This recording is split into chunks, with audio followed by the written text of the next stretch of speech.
All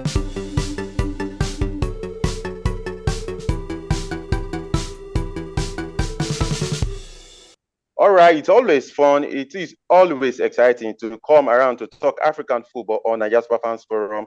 We are back again. This is Femi Achalu. James Agberibi is still here. So much to talk about today on the show. It's going to be another fantastic time on the show today. Yeah, we're going to start from Nigeria here. Super Eagles striker Victor Osimhen. There has been a recent report about where he might likely end up at the end of the season, I should say. Then, talking about Africa's richest man, Aliko Dangote, there's been a report about him buying a Division 2 club in France. There is an update about that. Remember, I wanted to buy Arsenal, but that didn't work out. We'll also be talking about that. In Ghana, the GFA have been talking about their decision or the desire to ensure the use of the VAR in all the local matches in the Power Premier League. You heard that here on Nigeria's Fans Forum. And also in Ghana, someone is saying that the GFA should stop wasting money on the Black Stars since the team has failed to win any trophy in over 40 years. So much to talk about today. And of course, the ugly scum of violence in African football reared its ugly head again.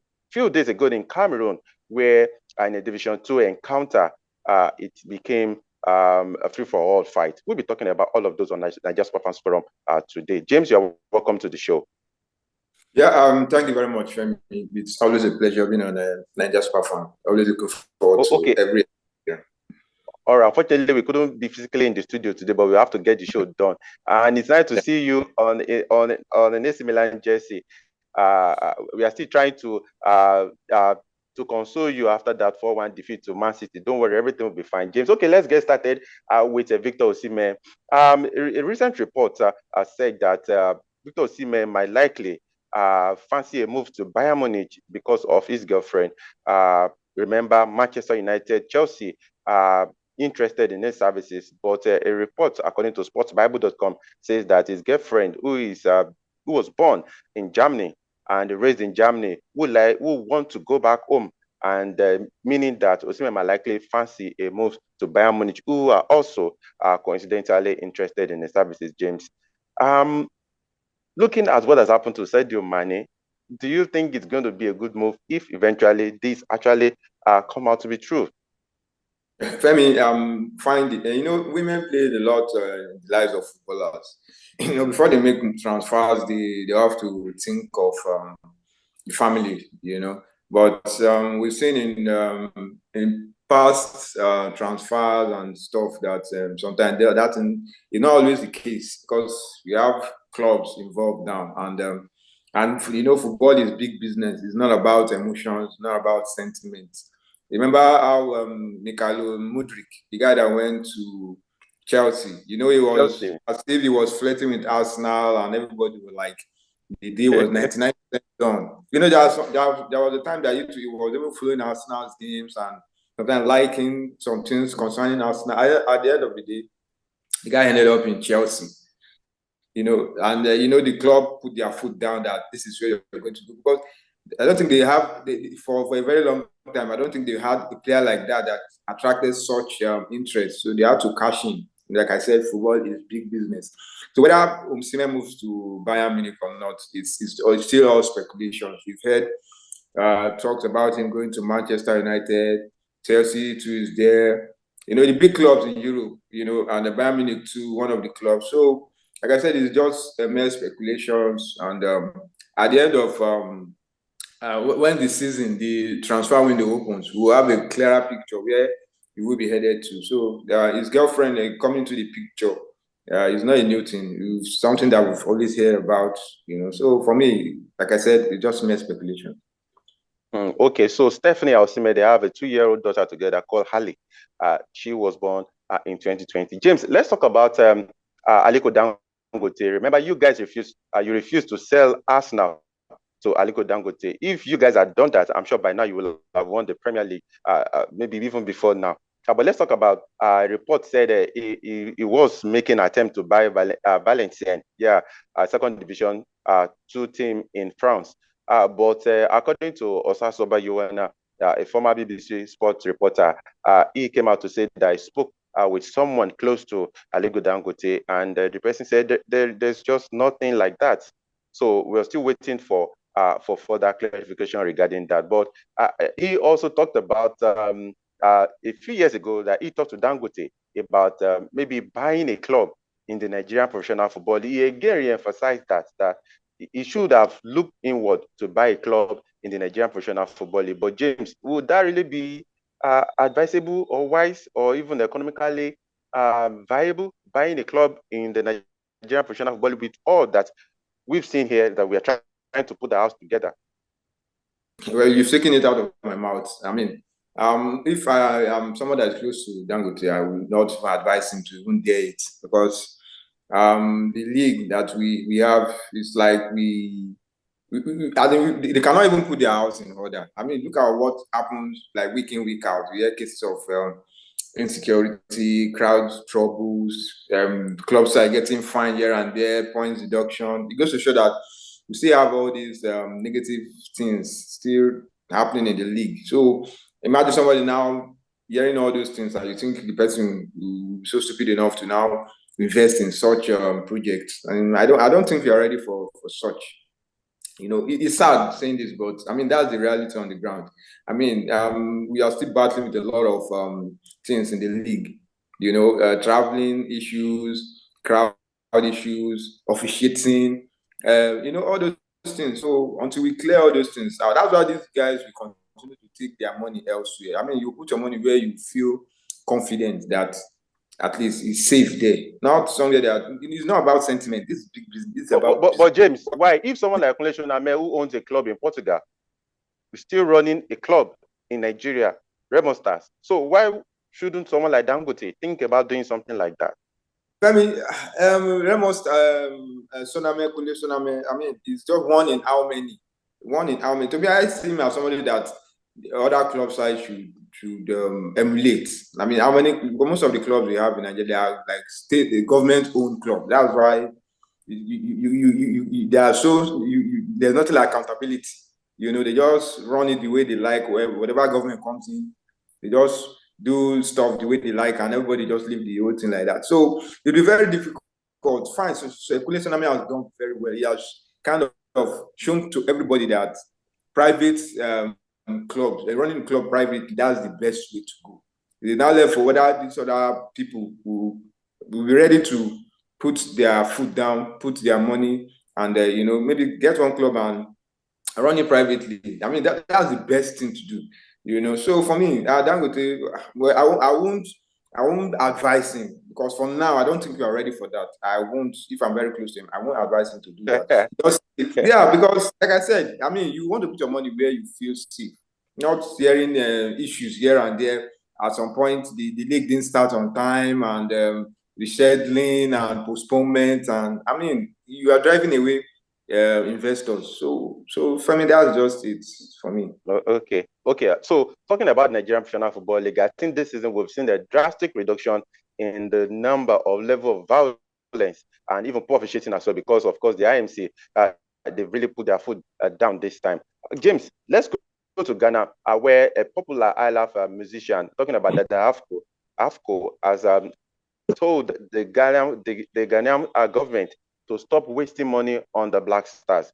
He said for over 42 years, the Black Stars have not achieved anything. And he said if those money had been put in the entertainment, in the creative art industry, that it will have brought more money back into the country. It will have added to the GDP. And quickly, I'll quote what he said in an interview. He said, look at how much money we've been pumping into Black Stars. He said, I am an avid football lover, but since 1982, we haven't won any football trophy. When we do, we say, why do we keep doing it? When in recent time, Ghana has become a hub for entertainment every Christmas. It went on and on. End of quote. James. But it gets the time when you begin to ask this sort of question. 42 years now, or even more, 43 years, going to 42 years now, or 41 years, over 40 anyway. James, it gets to a time when you begin to ask this sort of question. For 41 years, if you put money in a business and it doesn't yield anything, James, would you really continue? I mean, if everybody has this kind of mindset, this person that is coming up with this, if this is the kind of mindset everybody carry about, I mean, I don't think this world will be a good place for us to stay. I mean, honestly, I don't think this is not these are unnecessary ranting. Fine, I used to come to the show to say, okay, it's been a very long time the Black Stars won the AFCON. Fine, but it's not as if they've not been trying. They were in the final in 1992. They lost. In fact, let me tell you, in 1992 AFCON, Ghana, the Black Stars were the best team. It was so unfortunate that they lost Abedi Pele in the semi-final against Nigeria, and they lost on penalties against Cote d'Ivoire. I watched that game. Ghana were heads and shoulders above the Ivorians. It just took penalties and Tony Bafo's penalty miss. That was why Ghana didn't win that tournament. Then they got to the final in 2010. A very young Ghanaian side, sprinkled with little experience here and there. The goalkeeper Kingston, Asamoah Gyan, Dominic Adia, young guys, they went all the way to the final, only to lose to an experienced Egyptian side who have been dominating Africa for from 2006. Christian Achu was in that team. Yes, He won the MVP of the tournament. Yes, he won the MVP of the tournament. They got to the final in 2015. Unfortunately, again, they lost to Ivory Coast on penalty. They were so close to winning it, but I don't know what happened. They just collapsed during the shootout. They were ahead. So it's not as if the team have not been trying. They've played a couple of finals. They've gotten to, I think there was one they got the third place finish. That's not what the Ghanaian fans want. So it's not as if they are not trying. Look at Argentina. Before they won the Copa America, you remember the last time they won a major tournament was in 1992, the Copa America also. That was the last time they won a major tournament. That's over 30 years before they won the Copa America. They now went on to win the World Cup. The World Cup they won last. James, you are saying we should keep pumping money into the Black Stars, right? Okay, are you telling the GFA now to stop? Like, okay, if they stop now, what? If you don't keep on trying, I mean, everybody. There are some countries that find they have the luck of winning tournaments. They don't take long before they win major tournament. There are countries too who go like forever before they eventually win. Brazil, when they won the World Cup in 1970, it took them 24 years before they won the World Cup again. Now, the last time they won it was 2002. They've not won it since then. I mean, for a big country like that. So, are you going to tell the FA there to stop pumping money into the team because they've not won it? There are other countries too who are coming up. So for me, it doesn't hold water for me. Okay, all right. So let's still staying in Ghana. James, the GFA Secretary General, I'm talking about Prosperity Senado, said the GFA has been working on ensuring the use of VAR in all local league games in the country. And he said the reason why it has not taken effect actually is that they are waiting for a cheaper model that FIFA has promised to actually design. Quickly, I'll take what he said. He said it is not just about bringing the machine, but you will train people, referees, and the setup is heavy and expensive. So at the last Congress in Rwanda, the FIFA president himself said that FIFA is going to develop another version that is less expensive. He said we're on that project with FIFA, and they haven't written to us that we should do live matches at all our centers. James, I went further to do a research, and I found out that the cost of using a VAR for an entire season is $6.2 million in Naira. That is 2,858,200,000 Naira. Then in Ghana cedis, that is going to cost 74,400,000 cedis. James, that is using official rate for conversion, not the black market conversion. James, that is a lot, but I think kudos must go to the GFA, at least for thinking in this direction. I think only South Africa are currently working on that. We know that the VAR has been in use in North Africa, but here in the sub-Saharan Africa, the GFA they are thinking ahead above others. Yeah, it's a good one from them. At least it goes to show that they are trying to come up with something that will enhance the standard of the league. I mean, if the world is going this way technology-wise, and they're trying to come up with things that to help improve standard of football, I mean, we shouldn't be left out. So if the GF are thinking in this direction, I mean, it's a very good one for them.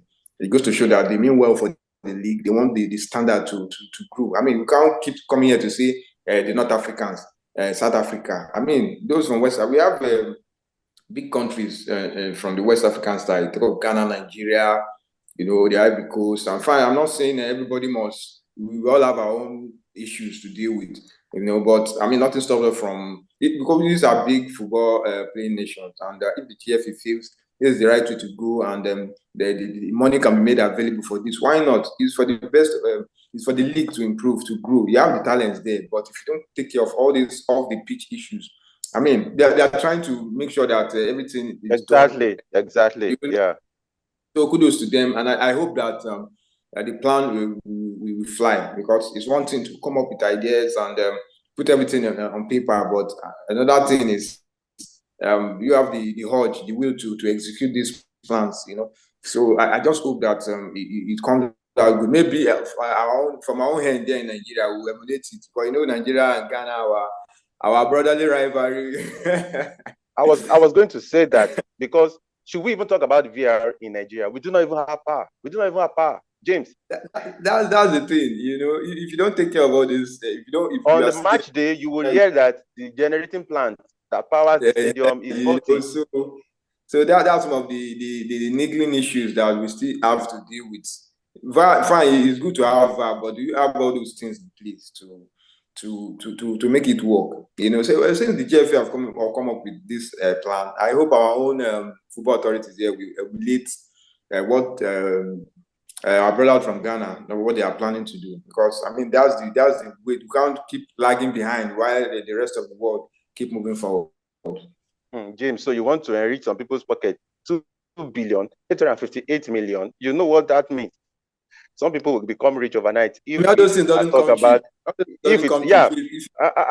I'm talking about mismanagement, corruption here. I understand. So okay, so all right, let's talk about Thomas Partey, James. Before the game, before the 4-1 loss to Man City by Arsenal, in an interview, he said that Seyi Adebayo, the former Togo international, destroyed his legacy at Arsenal. Remember that, I don't know, very annoying celebration in quotes as far as Arsenal fans are concerned, that he ran all the way to celebrate in front of them. Thomas Partey said that celebration destroyed the legacy of Seyi Adebayo at Arsenal. He said, I think he gave and then destroyed. Everything he gave here was fantastic, but when he scored and celebrated, it destroyed it. James, the question is, I do not know why, but it's common. Why do players refuse to celebrate when they score against their former side? Then I think it's better if you just miss the chance. Pretend like you've missed the chance, because then I do not know. You are no longer on the payroll. Why should players refuse to score? There are some who celebrate, maybe it depends on how they leave the club. But in whatever way, I think, why should you not celebrate, or why should you not want to celebrate? I'm not saying in an annoying manner, but why shouldn't players celebrate when they score against their former side? I do personally, I do not see anything wrong with that. I think it's just they're trying to keep the loyalty and love, just like what you said, some celebrate based on, maybe it depends on how they left the club. But if you leave a club and the manner in which you departed that club, maybe not on good terms. I mean, you want to make sure that you get on the score sheet to the kind of rub it in. That's why I see some will go overboard when they are celebrating. So I think for that about Adebayo, I think he came out at one point to say the fans were insulting him, insulting his family, and that was the only way he felt he could get back at them. So the moment I think he was ready for the backlash and everything. Remember when he joined Tottenham and went to play against Arsenal? He had a red card, and you saw the way the fans were so happy. They were just ready to anything that had to do, anything negative about Adebayo, anything that affects him, they're always ready to pounce. Remember the issue when the Togolese national team came under attack during the crisis, when they were going for the Afcon in 2010. So the fans out to say they wish he was one of the victims, or wish he was murdered, and things like that. Ugly things. Yeah, that's the extreme fans can go to. But James, does celebrating against your former club constitute a disrespect? Does it constitute disrespect in any way? Well, it doesn't. It doesn't. I mean, it's left for the player to. I mean, you've joined another club, but there are players, even if they leave a club, they still hold out love for that club and they still follow that club. I remember when Nwankwo Kanu joined the West Brom, he scored 2 goals against Arsenal and he celebrated. That doesn't take away his legendary status at Arsenal. So it depends on the player. They don't go to. I mean, you are an employee in another setup, so your loyalty lies with that new organization. So for me, it's the fans. Fans, they can go overboard. Once they say that you celebrate, they'll feel like, okay, you don't have the love for us again. Why are you celebrating? So that's just it for me. It's left for the player. If you score, you feel you want to celebrate, I mean, go ahead and celebrate. You feel, there's nobody that they've arrested for not celebrating scoring against his former club. I mean, everybody understands why you're not celebrating. I mean, it's left for the player to either celebrate or choose not to. Okay, let's talk about Mohamed Kudus because he's back for this weekend Dutch Cup final against PSV. We wish Ajax all the best because that's the only way they can win a silverware this season. And of course, also, he's been listed among the 10 best performers in the UEFA Champions League this season. Remember, he scored 4 goals and 2 assists, despite the fact that Ajax exited at the group stage. They didn't pick any points at all in that tournament.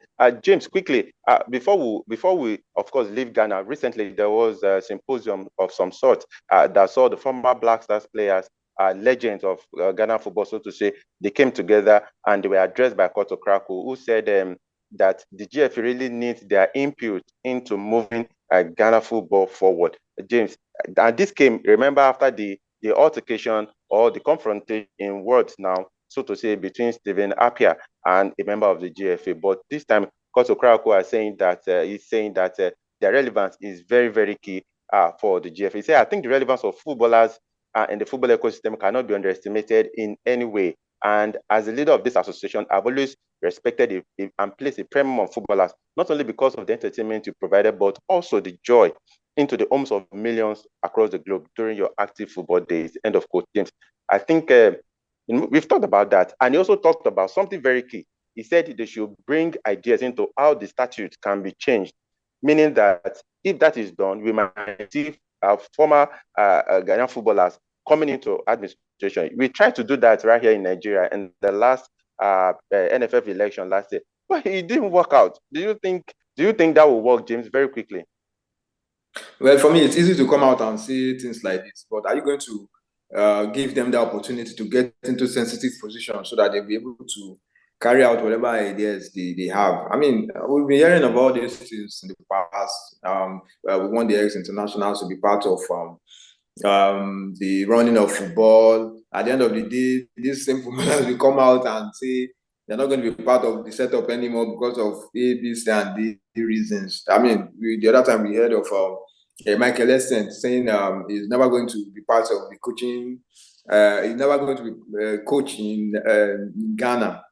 So I mean, they have their reasons. They've seen a lot. The problem with all these football bodies is they are made up of people who know nothing about football. They are more like politicians. They just go there and what they want. Their own is just what they can grab from the organization and leave. They don't have much things to give. It's just a handful of people who you think have what it takes to run football. So for him to come out and saying that, okay, give them the opportunity. If you really mean it, then invite them in and put them in important positions and let's see what will happen. It's not enough to come out and start talking about you want them and they should be given the opportunity. You should set the example and invite them. I mean, the other time we heard what Stephen Appiah said. We've been hearing different things from these guys. I think was it not Sami Kufo who pulled out from one of the bodies. Black Stars Management Committee, yeah. For him to have pulled out, which means maybe there are certain things going on which he didn't like, so he decided to just pull out. I mean, that's what people with honor do. They have their legacy and their whatever to keep. So for me, it is not enough to come out and say all these things. They say you should walk the walk, and how do they normally say it? I mean, put them there if you really want them to be part of the growth in Ghanaian football. Put them there and let's see whether they are going to succeed or not. Okay, so in that meeting, of course, we have a Sami Kufo, there was Asamoah Gyan, there was John Painstill, there was Stephen Appiah himself was also there. I think John Mensah was also there. So lots of them they were at that meeting. James, lastly, before we leave, unfortunately, we do not have much time left. Let's talk about the CAF Confederations Cup. Rivers United are traveling to Young Africans. Any hope? 2 goes down. James, is there any chance that they will turn this around? Any hope at all? Quickly.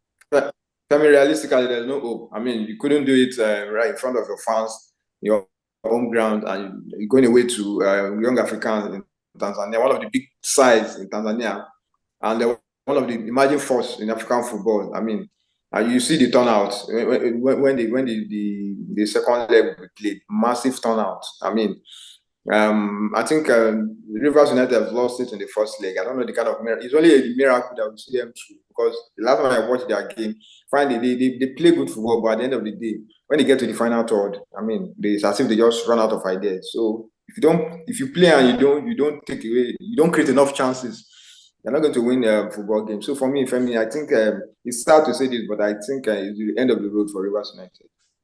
Okay, so on Monday, when we come around, we're talking about Rivers United. James Agberebi, thank you for coming through on the show today. Yeah, thank you, Femi. It's always a pleasure being on the show. I always look forward to our next edition, so that we'll continue to give our fans the best of African football. Okay, so our fans around the world, thank you for sticking with Nigeria's Fans Forum. Please, we wanted to get into the conversation about issues that we've discussed on the show today, particularly the Black Stars. Do you think the Ghana government should continue to pump money into the Black Stars, according to Dada Hafco, saying that over 40 years the Black Stars haven't won anything? Let's get into the conversation. What do you think about the VAR that the GFA is trying to ensure that it's being used in the Bed Power Premier League? Let's know what you feel in the comment section. We'll see you all on Monday. Have a fantastic weekend wherever you are around the world. Bye for now.